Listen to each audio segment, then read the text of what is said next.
లాభం లేదండి. ఎంత తవ్వినా రాయి తప్ప జలపడేట్లేదు. నేను ఈ నేల తల్లిని నమ్ముకుని బతుకుతున్నవాడిని. కన్న తల్లిలాగే ఇది బిడ్డను మోసం చేయదన్నానమ్మా. అవును బాబు, పట్నం వెళ్ళి డైనమైట్ పట్టరండి. జల ఎందుకు పడదో అప్పుడు చూద్దాం.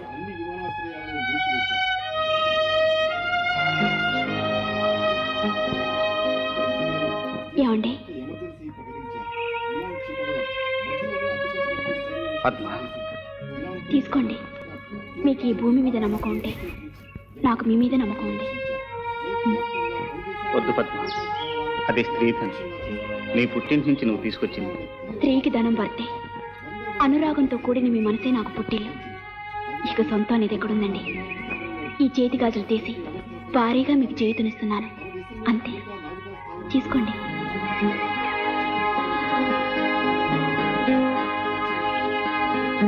ఆలస్యం చేసినట్టున్నాను బాబు. అబ్బే లేదమ్మా, ఇప్పుడే పని ముగించుకుని పైకి వచ్చాం. ఏమో బాబు, ఆ నూతిలో కాసిన నీళ్లు పడితే మనందరి కడుపుల్లో 4 మెతుకులు పడ్డట్టే.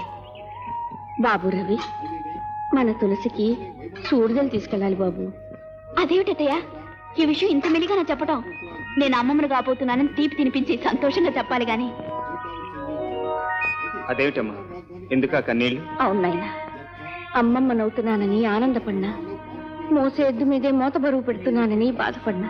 అదేమిటయ్య, తులసికి సూడిదలు తీసుకెళ్ళటం మనకు భారం ఎలా అవుతుంది?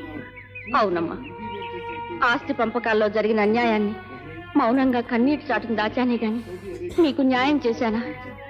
రక్తం పంచుకు పుట్టినవాడు పట్నంలో తైతక్కలాడుతుంటే ఆస్తి ఇవ్వకపోయినా రేయింబవళ్ళు కష్టపడుతున్న మిమ్మల్ని ఇంకా బాధించాలంటే ఆ తల్లి మనసు ఎంత విలవిల్లాడిపోతుందో ఆలోచించావా? మమతానురాగాలు పంచుకోవటానికి ఒక తల్లి గర్భాన్నే పుట్టనక్కర్లేదమ్మా. తులసిని నా చెల్లెలుగానే కాదు, సొంత బిడ్డగా చూసుకుంటాను.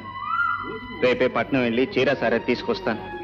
సూడిదలు తీసుకెళ్లి తులసిని శ్రీమంతానికి తీసుకొద్దురు గాని. ఏమిటి ఎలా వచ్చారు?